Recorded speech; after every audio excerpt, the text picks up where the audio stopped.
A Rádio USP apresenta USP Analisa. Meia hora analisando assuntos atuais que envolvem a vida do cidadão e da universidade, sempre com um convidado especial. USP Analisa.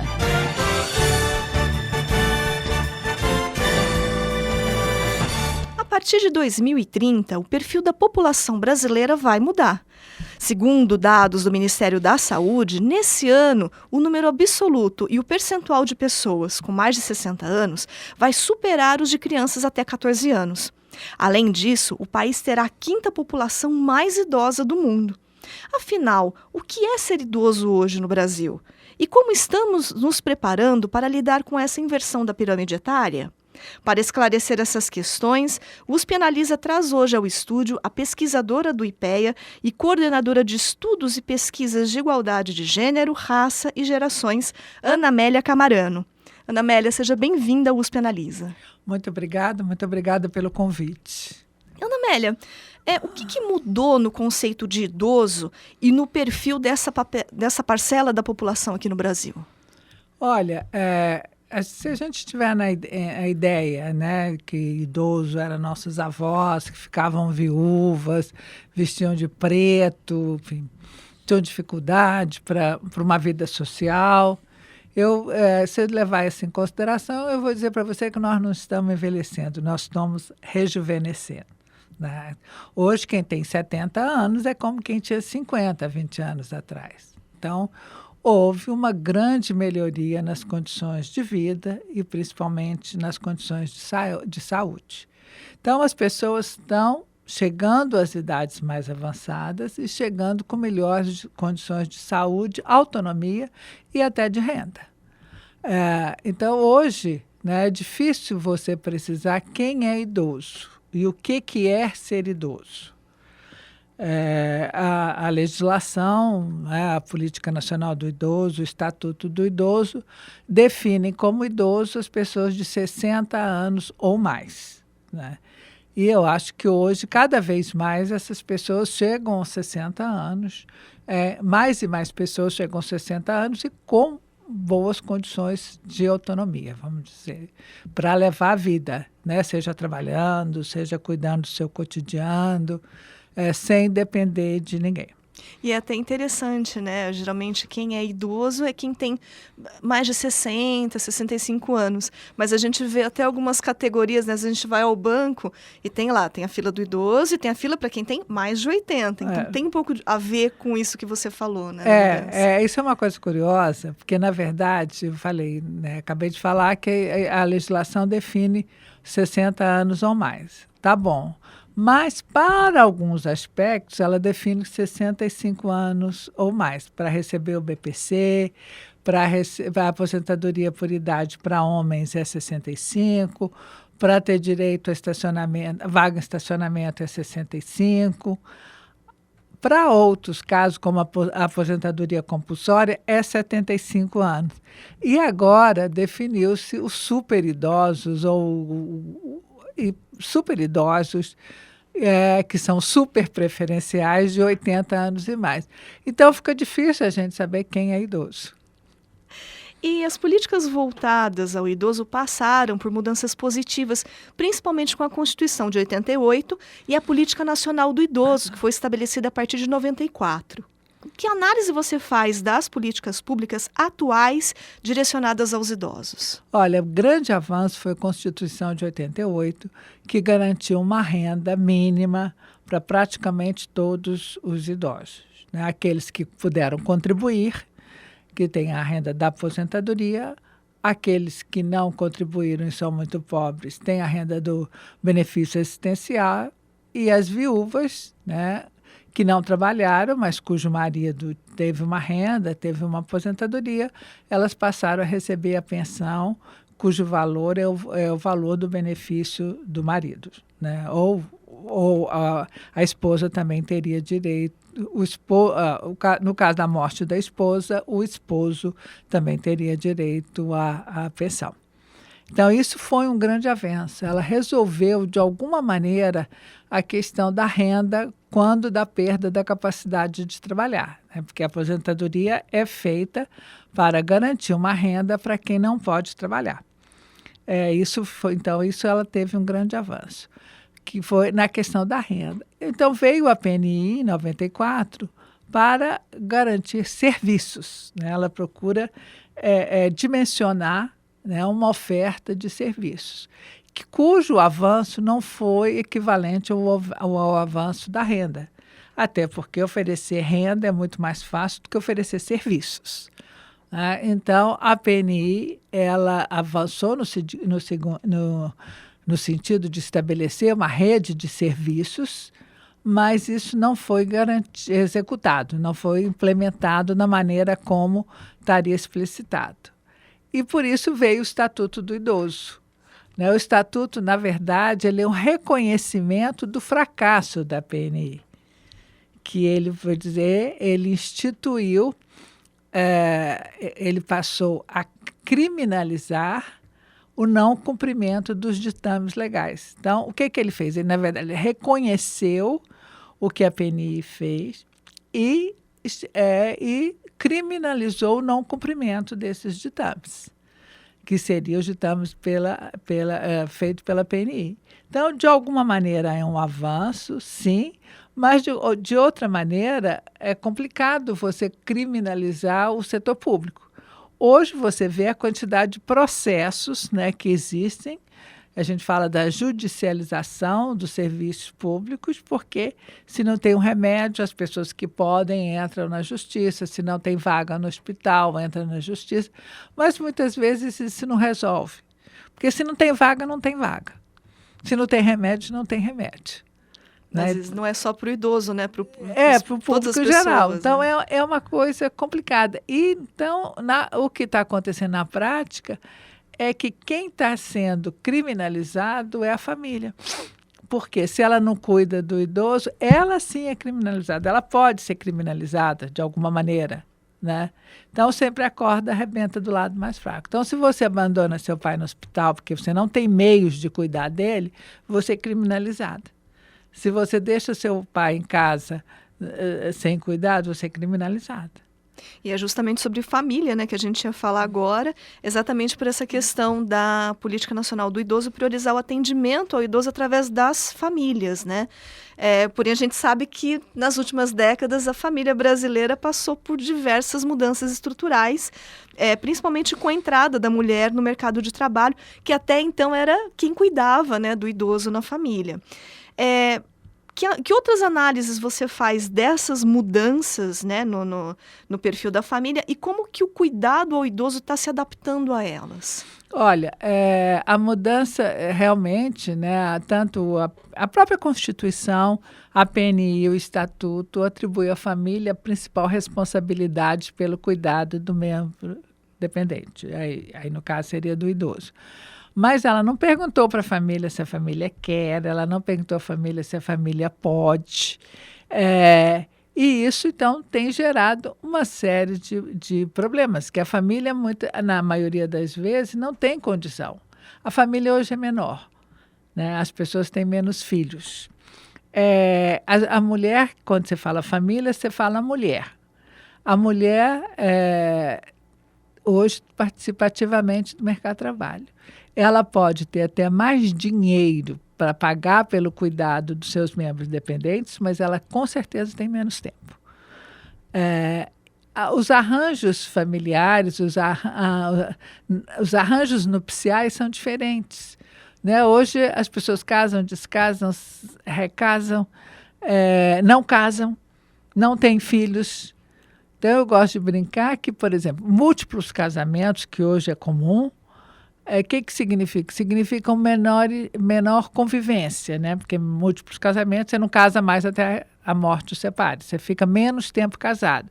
Menos tempo casado significa menos compromisso, menos convivência, menos compromisso com o seu parceiro e com a geração de cima. Quem tem muitas sogras não vai cuidar de nenhuma, né?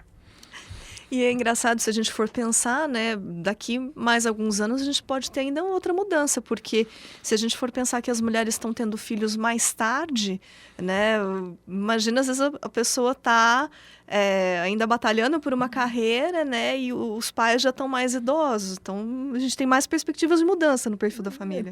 Nós temos, a tendência é essa, as mulheres têm cada vez menos filhos, elas estão começando a ter filhos mais tarde. Hoje, né, a maternidade não é mais tão valorizada, hoje a carreira da mulher é muito mais valorizada. Um pai prefere que a filha faça pós-graduação, forme-se, do que ele dar um neto. Então, isso, o resultado é esse que a gente está vivendo aí. Nós estamos vivendo não só o envelhecimento, mas a diminuição da população. E você comentou também a respeito do Estatuto do Idoso, né, que entrou em vigor em 2004 e é ainda mais abrangente que a Política Nacional do Idoso em relação aos direitos, né, dessa parcela da população. Que análise você faz desses 15 anos do Estatuto e que pontos você acha que ainda faltam ser implementados? Olha, o Estatuto, como eu disse há pouco, né, ele regulamentou, ele reforçou.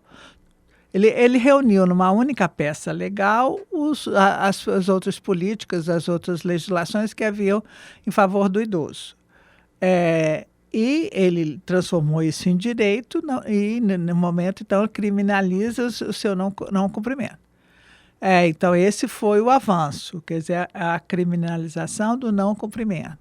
E ele incluiu, o que a PNI não incluiu, a questão da violência contra o idoso, que é criminalizar a violência contra a pessoa idosa, é criminalizada, e ele obriga aos profissionais de saúde a denunciarem qualquer sinal de violência. Agora, quando você me pergunta o que avançou bastante coisa no reconhecimento do direito, mas a implementação de vários itens que já eram desde a política da PNI, que não foram ainda implementados, né? E uma questão é a questão, inclusive, dos cuidados, que a gente estava falando aqui, né? A PNI estabelece uma rede de cuidados, né? Que deveria ter uma rede de serviços para cuidados, que isso não está implementado. De serviços públicos, no caso. Serviços públicos, e é uma rede, porque a gente, quando pensa em cuidado, você pensa em família ou asilo. Uhum. Mas, na verdade, você pode pensar, no meio disso existe uma rede de possibilidades, uma gama grande de possibilidades, o que formaria a rede. Que tipos assim de possibilidades? Você poderia, o cuidado domiciliar formal, centros-dia, hospital-dia, e até chegar nas ILPIs. Tá certo. E treinamento, capacitação para o cuidador familiar, porque muitas vezes o cuidador familiar faz o que pode, do jeito que pode. Ele não tem treinamento, ele não tem capacitação, ele não tem respiro, que é uma palavra ótima, porque cuidar de um idoso é 24 horas por dia, 365 dias por ano. Não tem férias, não tem pausa. Não tem férias, não tem pausa. Se você abandona lá no hospital, você é criminalizado. Então, a questão do respiro é fundamental, inclusive para evitar a violência contra a pessoa idosa, porque muito da violência vem do estresse do cuidador, né?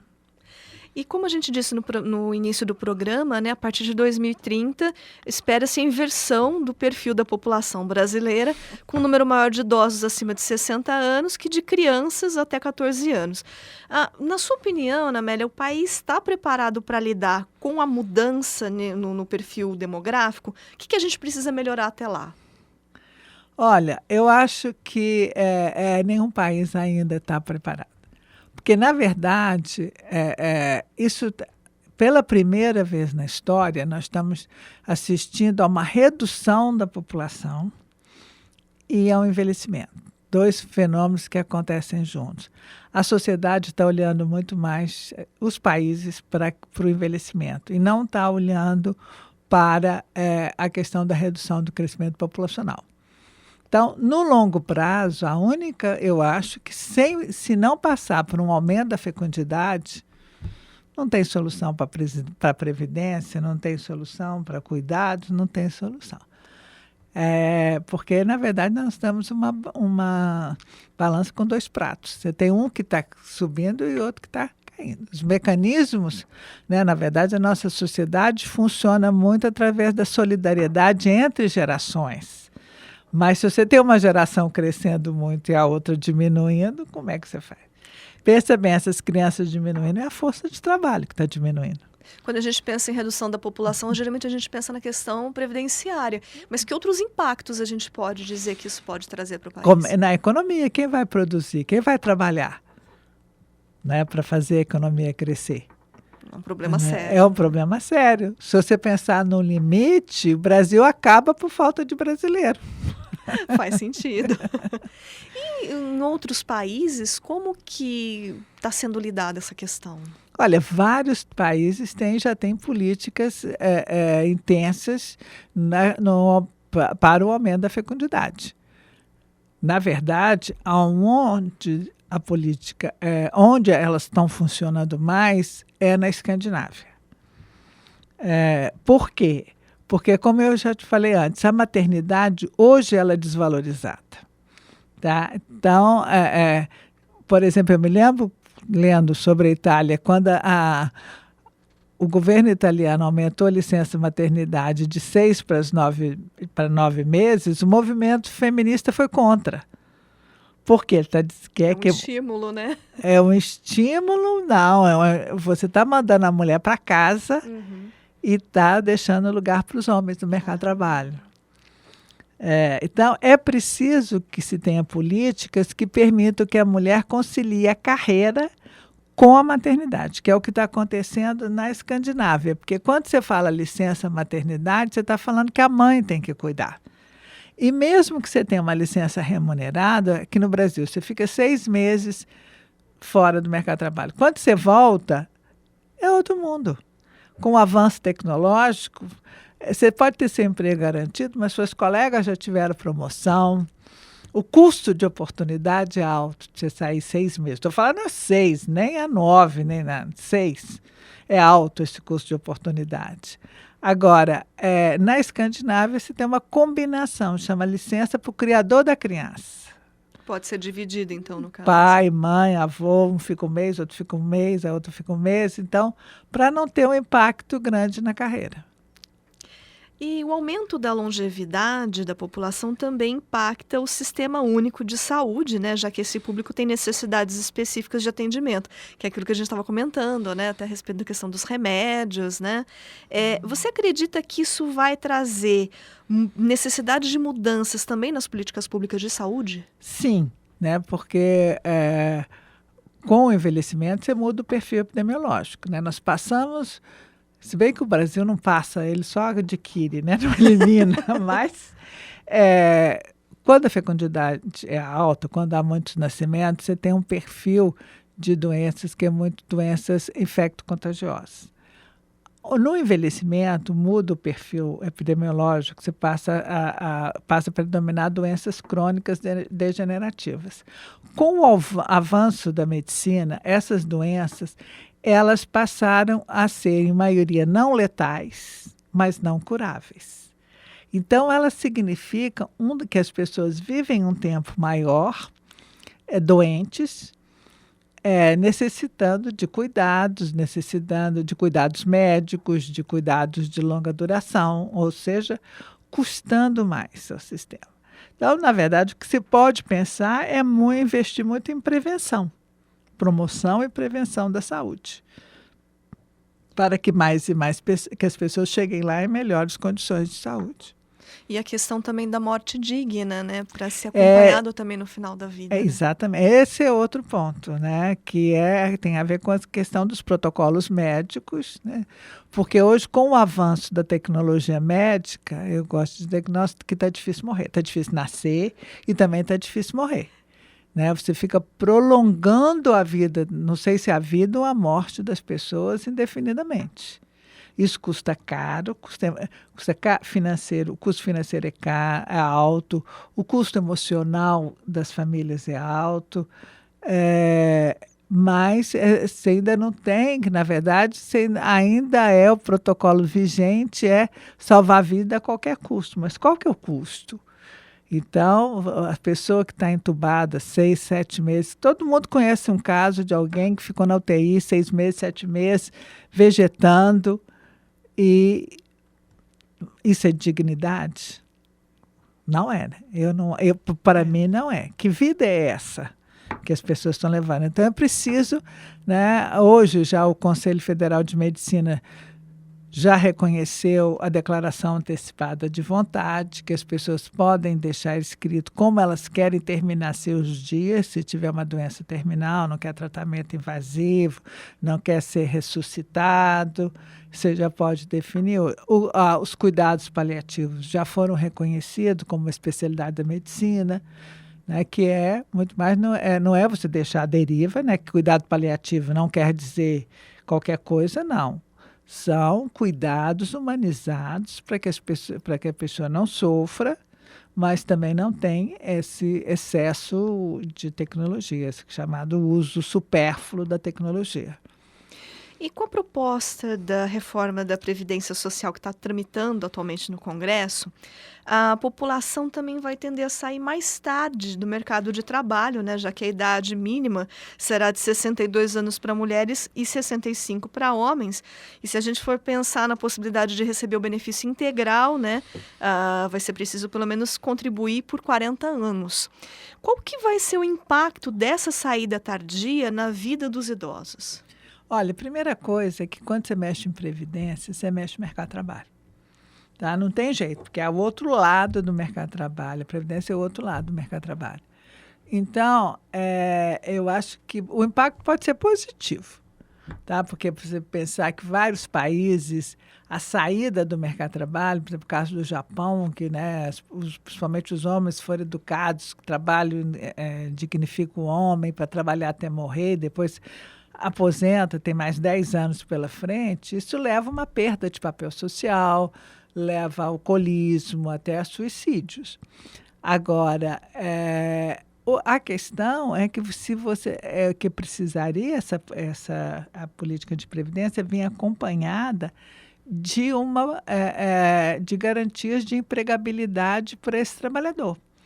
Porque o trabalhador mais qualificado, mais escolarizado, ele, em geral, tem melhores condições de saúde, ele vai poder continuar trabalhando, né, que é exatamente o trabalhador, aquela pessoa que se aposenta por tempo de contribuição, por mais tempo. Mas o trabalhador com baixa qualificação, baixa escolaridade, ele geralmente tem condições de saúde piores, ele não sabe se ele vai conseguir chegar lá, né, para se aposentar. Então, é preciso, porque existe ainda muito preconceito com relação à mão de obra mais velha.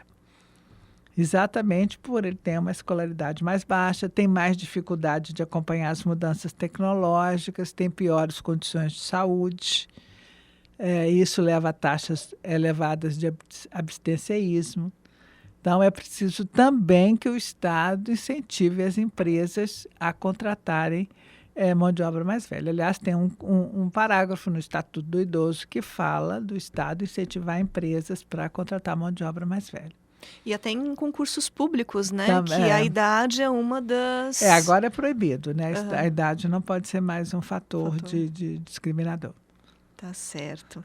E no IPEA você também vem acompanhando o crescimento de uma parcela da população chamada de neném maduros, ou seja, homens entre 50 e 64 anos que não trabalham, não estão procurando emprego e nem são aposentados. Que análise você faz do crescimento desse grupo nos últimos anos e quais as perspectivas que você vê para eles?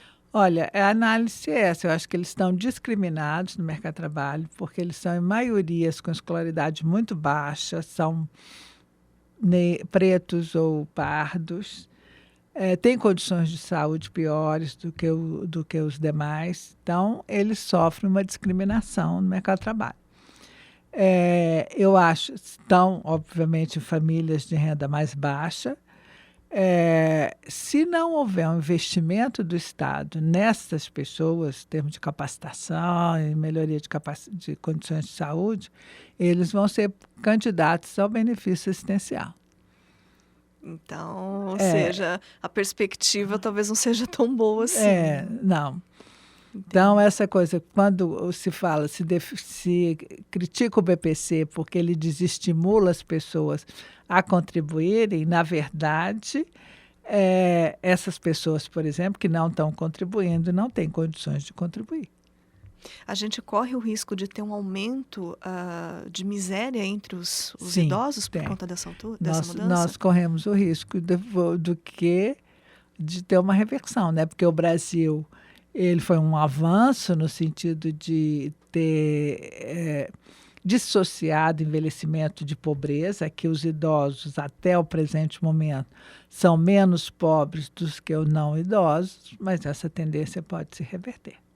Bom, vamos esperar que isso que não se reverta, né, Ana Amélia? Tá certo. Bom, infelizmente o nosso tempo está chegando ao final. Eu gostaria de agradecer aqui a presença da pesquisadora do IPEA e também coordenadora de estudos e pesquisas de igualdade de gênero, raça e gerações, Ana Amélia Camarano. Ana Amélia, obrigada pela sua participação hoje aqui no USP Analisa. Obrigada pela oportunidade. E fica aberto o espaço, né? Sempre que tivermos novidades aí nas pesquisas, está aberto o espaço para vocês divulgarem aqui. Muito obrigada. O programa de hoje fica por aqui. Até a próxima semana.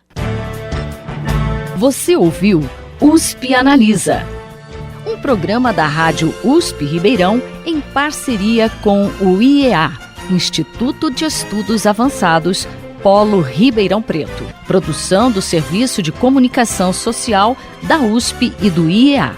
Coordenação, Rosimeire Talamone. Apresentação, Thaís Cardoso.